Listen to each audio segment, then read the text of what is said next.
Hi, everybody. We have here with us Deva joining from the US, and we have just completed 6 months of our coaching program. And congratulations, Deva. Thanks for joining in. Yeah, thank you. Thank you. How does it feel to be here? Oh, feels great, actually. Yeah, it's been a kind of an eye-opening 6 months, I would Thank say. you for that. Absolutely. And kudos to your commitment and staying consistent with the tiny habits that we built that were catered to your lifestyle. So I'm very eager to recount our journey, Deva. So, would you take a few minutes to share a little bit about what is it that you reached out to me with? Yeah, so my situation was I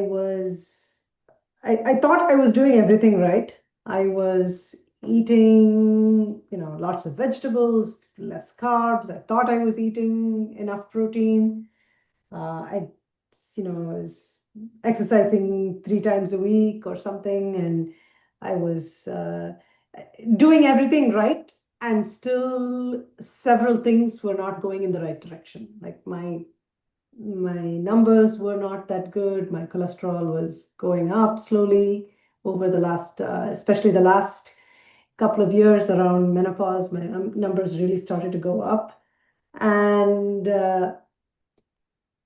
yeah, my belly fat was pretty stubborn. Like nothing was happening on that front.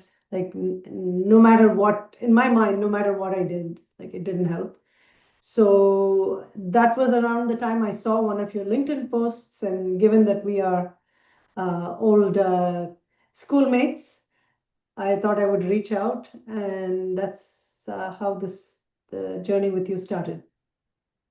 Thank you. And yes, absolutely. Thank you for your trust, Deva. And it was so nice to connect back with you after school days. So, to give a little bit of context, Deva is 50 years as old as I am, 50, 51. Is that right, Deva? Yes, 51, 51. right? Yeah. 51. And to start out with, it was not like she was extremely obese. She was 53 kilos and was uncomfortable with the way her midsection appeared. Generally, during perimenopause and menopause, the whatever excess calories they do get embedded around the abdomen, and hence the midsection fat starts to become the stubborn fat.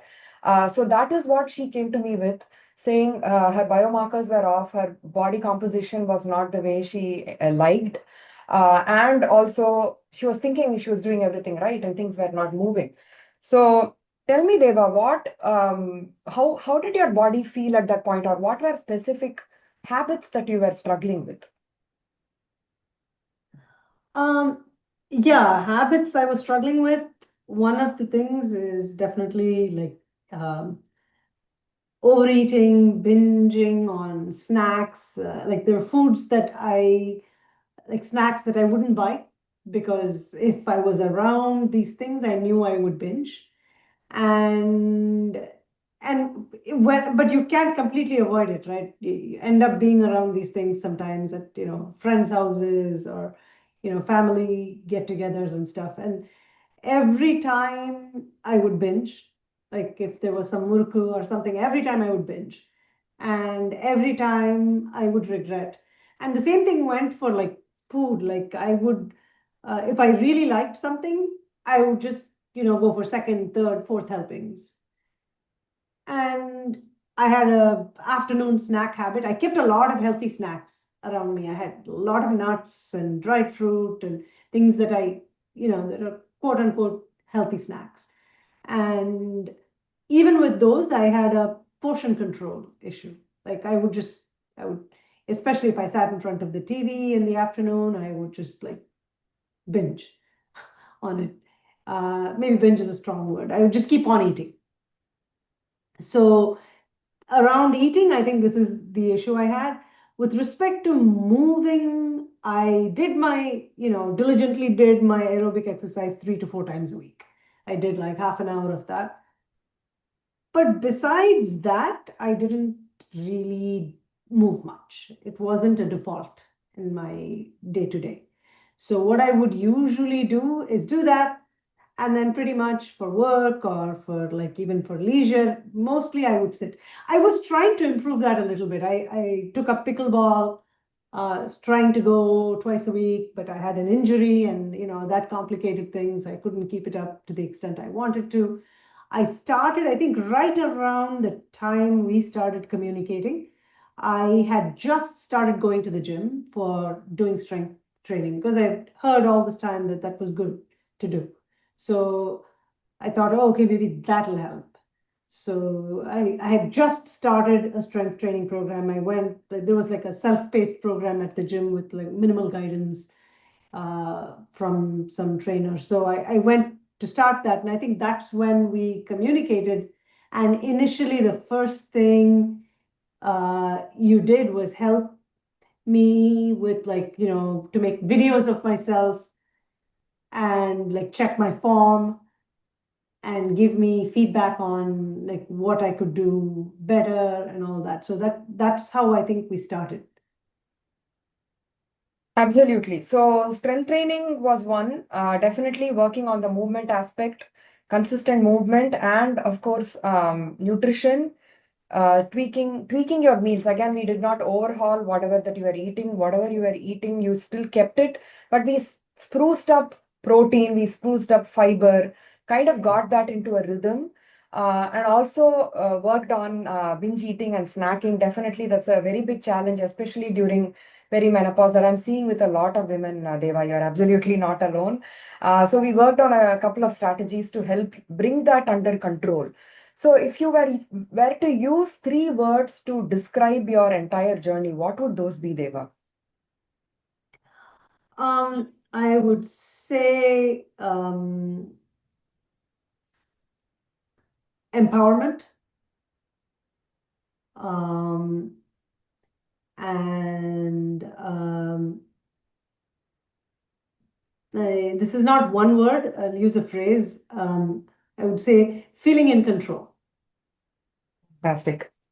How does it Um, how does it feel to I mean get to that space? I mean, it's amazing, right? So I think with like the kind of the tiny habits that you, yeah, it's right there on the on the board behind you. But yeah, the tiny habits, it made like each change seem like a small thing. So I didn't have to do everything at once. It wasn't overwhelming, right? So each change was small, but like the additive effect was significant. And in terms of like, being I think the biggest thing for me is, oh yeah, now I can be around any kind of food that I like and I can enjoy it and, not really have to like, not like blindly overeat. I can enjoy it, I can really savor it, and I know when I'm full. And that kind of that regulation, I wouldn't call it like, I wouldn't call it like, controlling my urges or anything like that. It was nothing forced. So like learning to self-regulate and pay attention, that was a big game changer for me. Absolutely. And what a freeing impact, no, Deva, the freedom that it gives you. Like you're no longer controlled by that number on the scale or by somebody else telling you, oh, you should not be eating this, or your own self, like you're imposing those kind of rules and restrictions on yourself to not be bound by that. Simply Mhm. amazing, right, Deva? Yes, yes, So absolutely. Yeah. super happy to see you get to that space in such short time. I mean, given that we are stuck for years together in this kind of repetitive cycle, to break out of that and to figure out, oh my God, the rest of my life I'm not bound by that cycle itself is must be so liberating, right, Deva? Yeah, that is definitely true. Yeah. So I mean, and ultimately, right, it's a set of tools that, I didn't know I had access to. Right. It was always like, oh, those other people who are able to control their urges and who are able to, be um, like just like, oh, not, we're just able to just not do the binging that I do. And I keep calling it binging. I don't have I've never had an eating disorder or binge ate, like, in that kind of way. But I routinely overate certain things.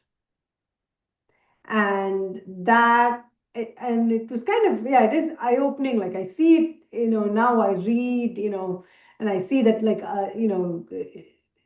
stories of other people who have the same issue. But to me, like, for a long time, it was like, oh my God, I'm uniquely, like, uh, destined to never, to never recover from this bad habit, right? And it's not that other people are just, like, completely, they're just like they've mastered themselves or anything.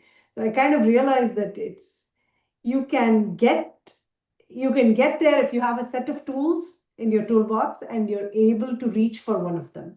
It doesn't even have to be like all the tools at the same time. So, for example, like, you know getting into the habit of chewing the food and really tasting it and savoring it, and that's, good for the digestion. Like you say, like, digestion starts in the mouth, right? So that was not something I did on a regular basis. I theoretically knew that you're supposed to chew your food. It's all like theoretical knowledge, right? But actually putting it into, okay, this is one of the habits for the week, and let's track whether we did it. And if we didn't, what were the obstacles? And, oh, if we didn't do so well this week, let's try again next week. And what can we tweak to make sure that you remember this? I mean, that stuff is just like, it was eye-opening for me, because it's not like kind of the regimented thing that I, assumed that you have to do. So, Absolutely. And thank you for sharing that, Deva. Literally, I mean, see, this is again something that I talk about a lot, which is it's not the once in a while overeating that derails you. It's the little excesses that keep happening over time that mhm, suddenly you realize, oh my God, what just happened? I've gained so many kilos. So even weight gain happens slowly, just as weight loss, right? This is something people don't realize. You don't have to be a perennial binge eater or a snack eater for your weight to keep piling up. So this is where the intuitive eating skills come into play, where even on a daily basis you're connected with your body and you start providing fuel based on what it is seeking, right? So that's been a game changer for you. And again, everything is broken down into skill sets inside our program, mhm. and the skills are catered to you, so nothing feels very difficult. So now tell me about your physical health and strength, Deva. How do you feel in your body now compared to before? Yeah, I definitely feel less fatigue. I would say more energetic. And in terms of strength, I mean, I've been keeping up, for the most part, keeping up the strength training routine that I had just started. I think part of that has been like helped by all the other habits. Now my tendency is a little more kind of sticking to things, because I know that, oh, okay, if I do a small thing, even a small thing, that adds up to, like, the a number of small things just add up, right? And so I've become more open to the idea of, okay, I can stick with this. I can, I can keep up this habit. And there is less of, like, in the past it was just like, oh, okay, if I miss a day or miss a week because I'm away or something, it was so hard for me to jump back on an exercise routine. So uh, being able to do that, I definitely feel stronger. I have lost a little bit of weight. I didn't have much to lose, for my, I guess, for my height and my pre-existing weight, but I have lost a little bit of weight. And I'm starting to, my belly fat is slowly starting to reduce. So it's not like uh, it's not an overnight thing. There's no magic, right? So, but it's slowly starting to respond. So I'm happy about that. But I think the bigger thing for me is I have the skills, right? Both for the kind of the movement side and the intuitive eating side. So I have these skills and I can apply them. Awesome. And we started with 53.1 kilos, and you're very close to 50 kilos right now. And 20, I think 20 plus centimeters all across your body is what we have seen as loss in measurements, and definitely a lot of it from the midsection. So that's really amazing progress, Deva. How was your sleep and recovery because of consistency with your eating habits, your movement, your strength? Yeah, I mean, my sleep, I was not having major sleep issues before. So, knock on wood. But I I feel that my sleep has kind of the days that I move a lot, I find my sleep is much better. The other thing that has helped is like nighttime eating. Like, I'm using kind of your intuitive eating techniques. It seems like kind of ridiculously simple that, you pay attention to your hunger, and if you're not hungry, you don't you eat as much as your body needs and don't eat more than that. It sounds ridiculously simple, but it's something we don't do on a regular basis. So doing that as well, I think, has helped my sleep. Like being more mindful of how much I eat, especially for dinner. That has definitely helped me feel lighter Hmm. and helped me to sleep better. Yeah. Absolutely. I mean, after a heavy dinner, you just feel so bloated that it disrupts your sleep. You may be able to fall asleep, but then you're waking up middle of the night feeling very uncomfortable and heavy. So those things are off the charts right now. So tell me about your relationship with movement right now, Deva. How do you feel from building consistency? Yeah, so that's the kind of the other piece, right? Besides eating, like intuitive eating and all that. So, like I said, I was doing like 3 times a week or 4 times a week. I was doing my aerobic exercise, but it was then that, and I was trying to keep up like some pickleball twice a week or something, and then, and that was inconsistent. And I just sort of the rest of the time, I was fine with just sitting, just, not moving. That was my default. Kind of, oh, okay, anytime I will just sit. And the thing that's changed is now my default is, oh, I don't, if I sit for some time, then my default is, oh, I should get up and move and I should do something. you know and the other thing is like the habits, one of the habits of like, okay, walking after every meal, like this has become like a really like an anchor for me. So I just do that every after every meal. And I mean, and the nice thing is that, that has rubbed off on my husband too. Like he's, if I'm walking, then he also says, "Oh yeah, I'll walk too." It was good for both of us. So, but that has kind of set up, um, because usually my tendency would be, "Oh, I eat a heavy meal, I got to sit down." But now my mindset has changed. Like, oh yeah, we walk after the meal. The mindset change has really helped. So this is now I'm the person who walks after meals, if you know what I mean. I'm not the person who just crashes. So it's a mindset shift, and it feels like a much lighter after the meals. So my default has become, oh, I want to move more. So kind of more, and it's kind of it is self-fulfilling. It's like the more you move, the more you enjoy movement, and the more you want to move. So I mean, for me now, it's like I'm even though this wasn't a specific goal for me, I'm like routinely seeing my watch say that, my watch go to like 10,000, 11,000 steps.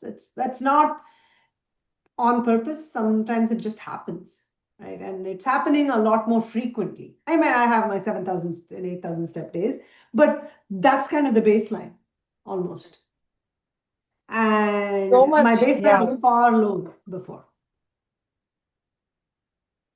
So much has changed, Deva, physically in terms of exercise habits and the how it starts shifting your narrative. The way you saw yourself was so different from the way you see yourself right now. You see yourself right now as somebody who's active, somebody who doesn't sit after meals. And that again is a very big thing, especially during perimenopause and menopause. I'm noticing with the midsection fat, if it is Mhm. fat around the organs, then you start building insulin resistance and you develop type 2 diabetes around this time. Around the 50s. I'm seeing a lot of women go through that. And the simple way to regulate your blood sugar is move after your meals. That is such a simple habit. And we Mhm. don't do that enough, right? So those are some little hacks that we have introduced into your lifestyle where it is now shifting the way you see yourself, right? So, what are you most proud of physically, Deva? Mm. Most proud of physically, I would say, um, I mean, I would say it's like the numbers I'm tracking every day. Like, oh wow, I'm a walker now. I'm somebody who moves all the time. That I would say that's kind of the cool thing. Yeah. Super. Now, shifting gears to nutrition and eating habits, Deva. So, definitely the weight loss happened from a space of nourishment and not starvation.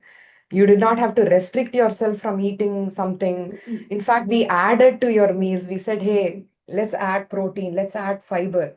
So, from doing that, how has your relationship with food changed right now? Yeah, I mean, I'm eating really well, and and my relationship with food is like I would say one of the things is I don't think of it as something that, oh, if I don't eat now, I won't be able to like have something later. It's like the kind of almost like a kind of a starvation mindset where you feel like, oh, I have to eat lots now because, I just have to like quickly, eat enough so that I won't be hungry later. That kind of mindset has, I think, shifted, and I'm able to say, oh, okay, do I, and let me go slow, and I don't have to inhale the food. I can chew it. I can uh, let me go slowly, and then, like you explained, like that makes it more likely for me to notice that I'm actually full at a certain point, or I've had enough, right? And slowing down is the other thing is it's just I enjoy my food much more, right? Because I actually pay attention to the flavors and I enjoy it much more. And I think that has been like the intuitive eating has been the kind of biggest thing in terms of like biggest kind of mental change for me, because like I assumed that there was no way to change, like, oh, I cannot snack less. I cannot, like, I will sit in front of the TV in the evening with a, bag of dried mangoes and finish half the pack. That's just who I am. And that's something I cannot resist. Right. And I think learning that, oh yeah, I can eat a few pieces and really like enjoy the taste instead of like blindly, putting it into my mouth. I can really enjoy the taste. And at some point, I just felt like, oh, wow. And I've had enough and I've really enjoyed this, but I don't feel like having any more. And that's huge for me. And getting to that point, I mean, it took, I think, a few weeks of trial and error to get to that point, and yeah, that is, I think, amazing for me. Super, So I no Deva. It's longer really see things, yeah, as I no longer see, and even the things that you made me at one point, like buy something, some ribbon pakoda, ribbon. Yeah, uh, I remember which that. I said I can't have that in the house, right? But you were like, no, no, no, go and buy a packet, and I was like, you know, why did I sign up with this woman? Why is she making me do this? And yeah, but the suggestions you gave me on like how to enjoy that, and like once I realized, oh, I can eat this without overeating, I can actually regulate myself around this kind of food.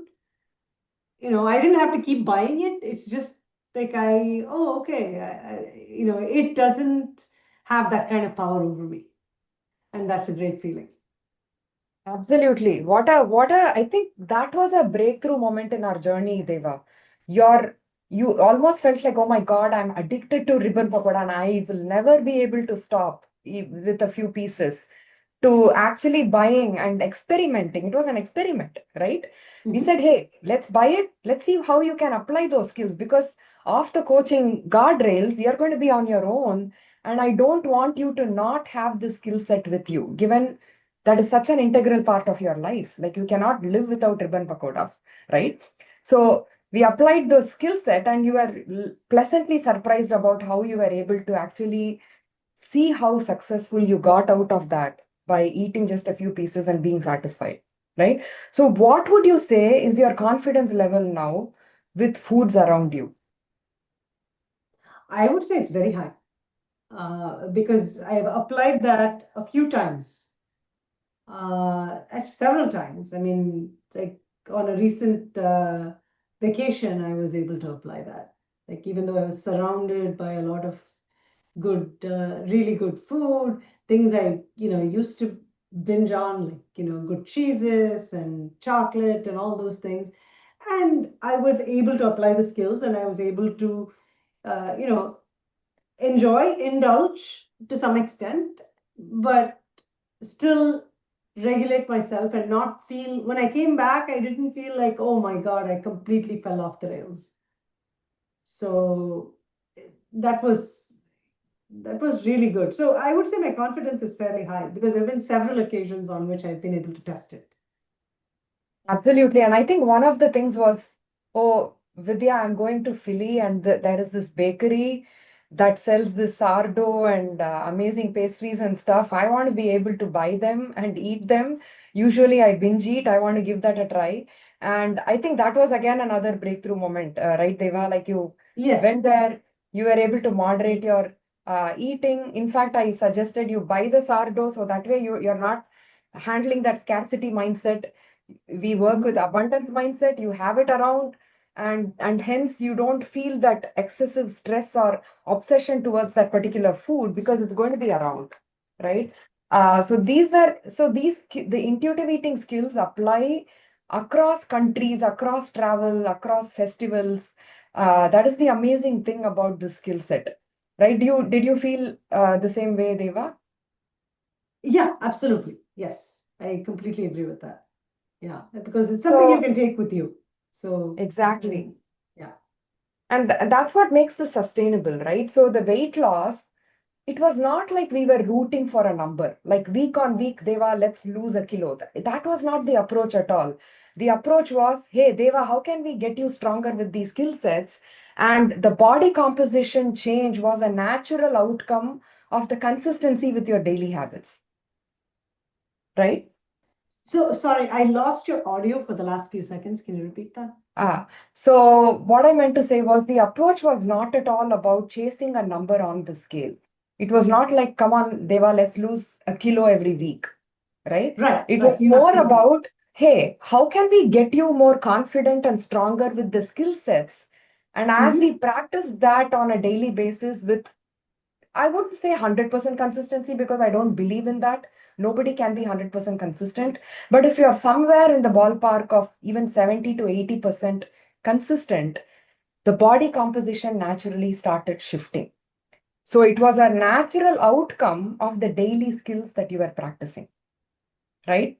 So Yeah. how did you feel about this stress-free approach of focusing on doing rather than chasing an outcome?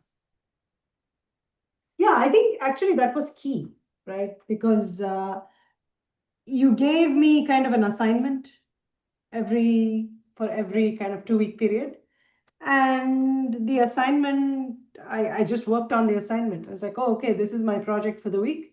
I'm going to try to follow this habit and track on my tracker every day and say, okay, I did this or I didn't do this. I mean, the one thing is, I guess initially I was a little stressed about the tracking, but I kind of came to understand that it's not about being judged, you know.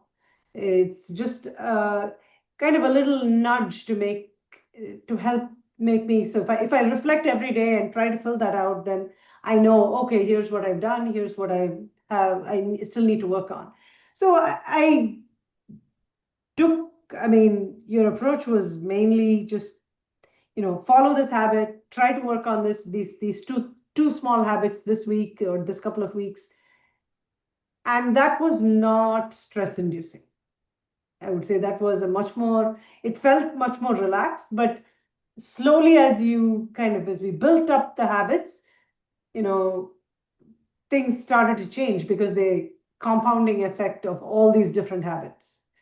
And each one by itself was small. It just kind of became part of my normal routine.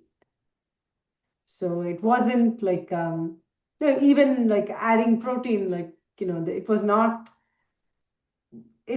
something that I had to significantly change my whole diet around. Right? It was just a tweak here, a tweak there. Okay, add a little bit of Greek yogurt to your lunch, or like oh, you're having some low protein meal, add a second source of protein, right? Like, a scrambled egg or a yogurt or something, right? And it all felt really sustainable, and I've been able to sustain it for the last several months. So I think that's actually been great. I mean, I am not a person who does well under stress. So I think the fact that it was a more relaxed approach and more focused on, okay, what can we do this week, rather than, oh, okay, why haven't we hit this number, kind of thing. So yeah, that has been really good.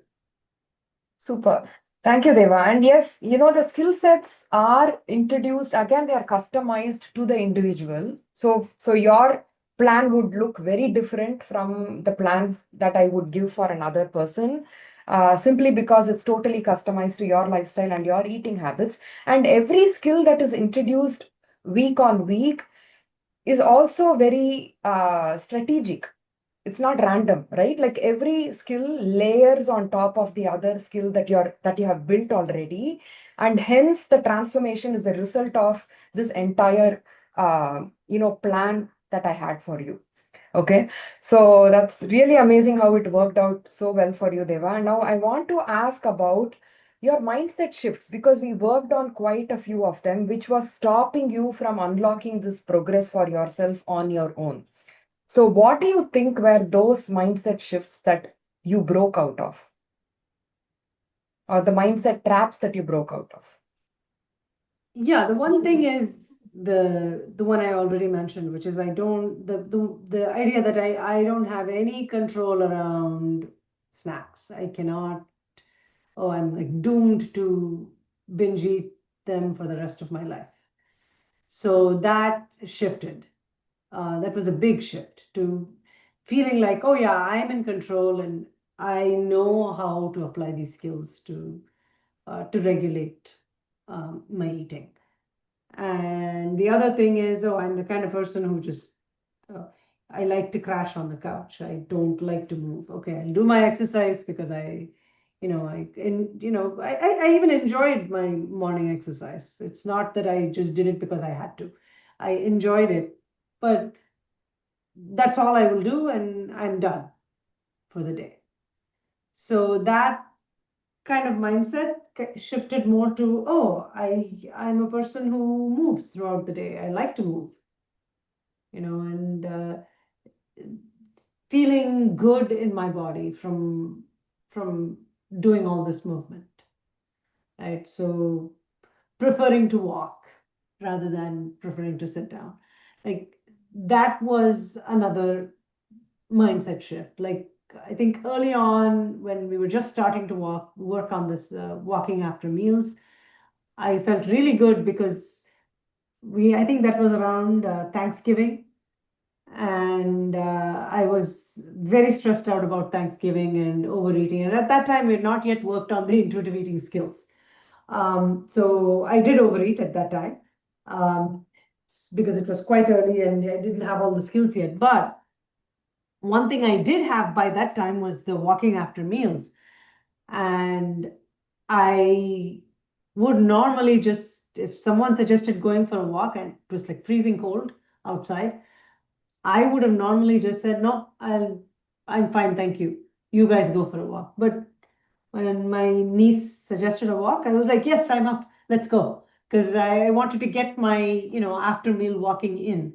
So it felt good. Even very early, it felt good. But now it's become natural for me. Super. And also about um, the narrative around what weight loss would look like, right? Or this is what I expected my journey to look like towards losing weight. How has that shifted, Deva? Yeah, I mean, I would say I was a little surprised at the weight loss because I had not started out trying to lose weight. Like you mentioned, I was, 53 kilos, which is not, in my mind, I didn't think of myself as overweight. So, and my BMI was quite in the normal range. So I didn't think of myself as overweight. I knew I needed to work on my midsection. So I didn't even start, it's just sort of started happening, and once it started happening, I was like excited because this is an unexpected bonus. So, uh, yeah, I mean, I I don't know. I mean, I've lost weight, um, on a kind of there was a couple of spurts I had. One was when I was sick, and the other was, the other was when I reduced the amount of eating out that I was doing. This was a few years ago. But beyond that, my weight has been steady. I've not really lost weight. So this was a really kind of nice surprise for me. So, how has that contributed, like this entire journey, Deva? How has this contributed towards your confidence, maybe body confidence or general confidence, and other aspects of your life? How has this impacted? Yeah, I think, like I said before, like the big thing for me is confidence, uh, in terms of confidence around food. It has like really like like kind of opened my mind to the idea that I can be confident in any food environment. I know I'm in control. I know what to do, and I will not. And the other, yeah, I'll get back to the confidence question, but the other thing what I remember is it's the kind of thing that you stressed is it's okay to fail once. That doesn't mean, I'm going to, oh, this is it, and I'm done, and all the work I put in is for nothing. And it's not like that. It's fine. One day you lose control. I don't know, eat a whole cake or whatever, right?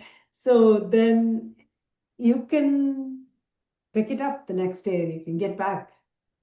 And that kind of like previously I'd just be stressed about that. So I think that has helped a lot.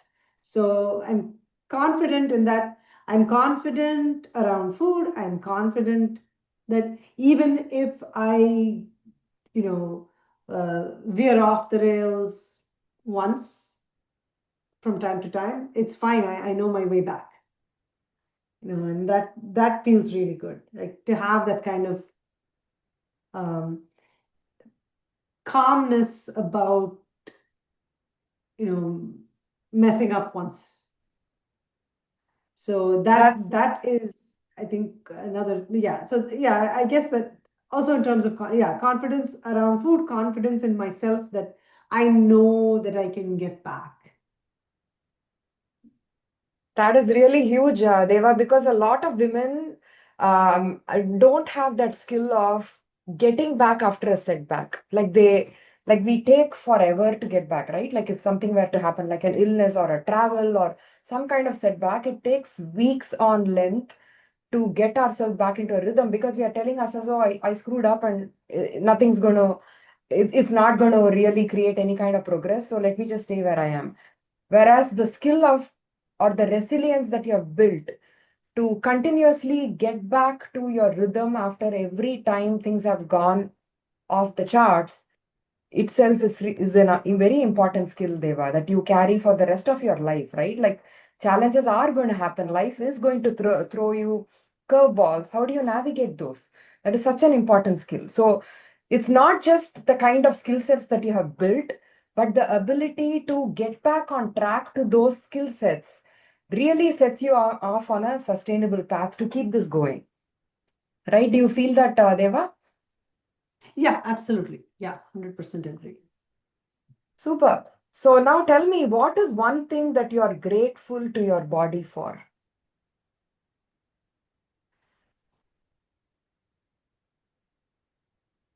Oh, that's an interesting question. I would say one thing, if I have to pick one thing,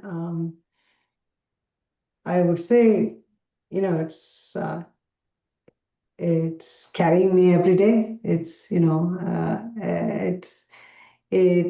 makes it possible for me to do all these things that make me feel good, right? And walking and exercising, and it cooperates with like, all the abuse, but now it actually it is.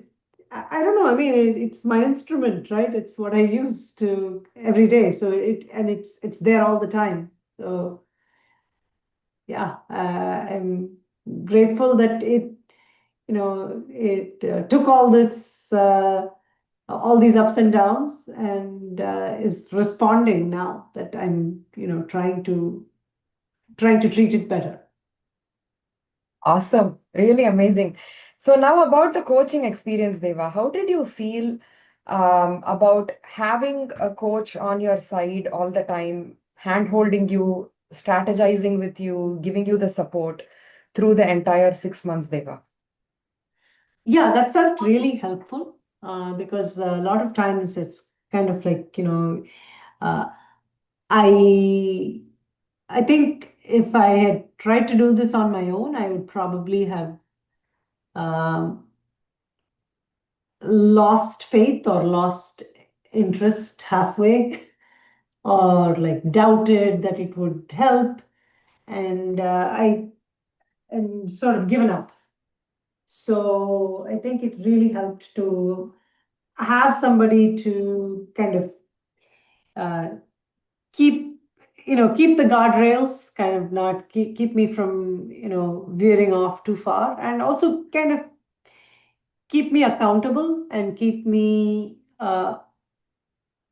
you know continuing with the habit, like not not to just sort of lose faith and say, oh, this is not going to work, and give up. So it was good to have you in my corner and saying, let's keep at it and look at the gains you've made. And so I think it was really helpful.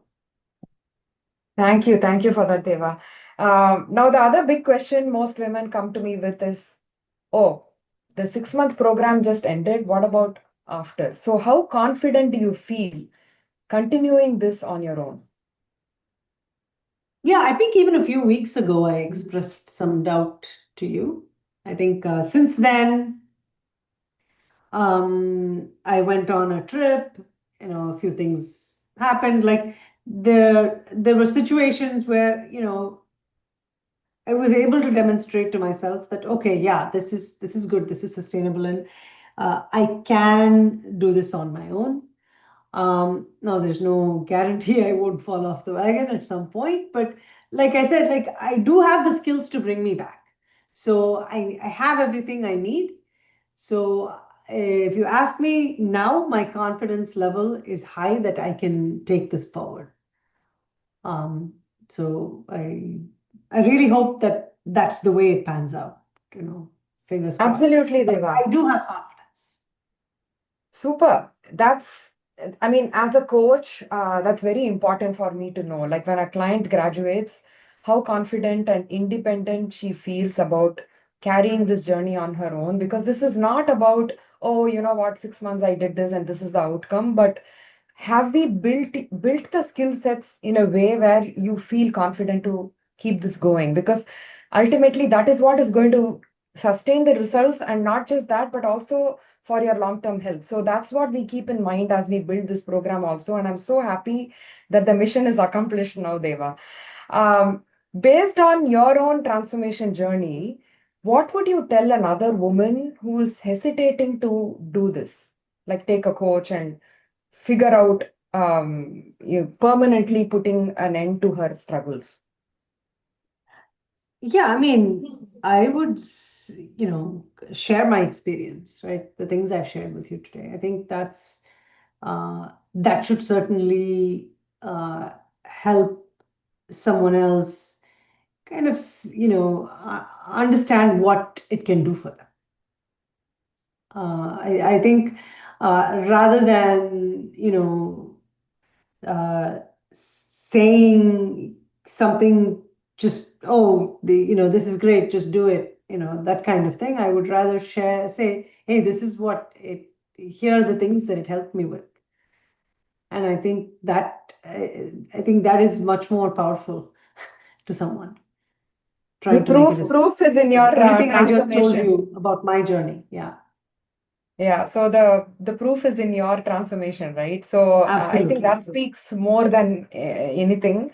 And you are one of the brand ambassadors for the eighth element. So definitely go to town and spread the word about this sustainable approach, which is a body and mind friendly approach, something that is stress free, and it's all about building sustainable habits, Deva. Thank you so much for that. And this journey was not just about building habits, but it's about bringing you back to yourself, to your body, right? And you build something really, really powerful, lasting, and something that you can call your own. It was not like a diet chart or a plan that stood separate from your lifestyle or your choices or your preferences. This is literally your own roadmap, so to speak, that you can keep going, and more results are going to happen, Deva, because I always say this analogy. It's like tair vada.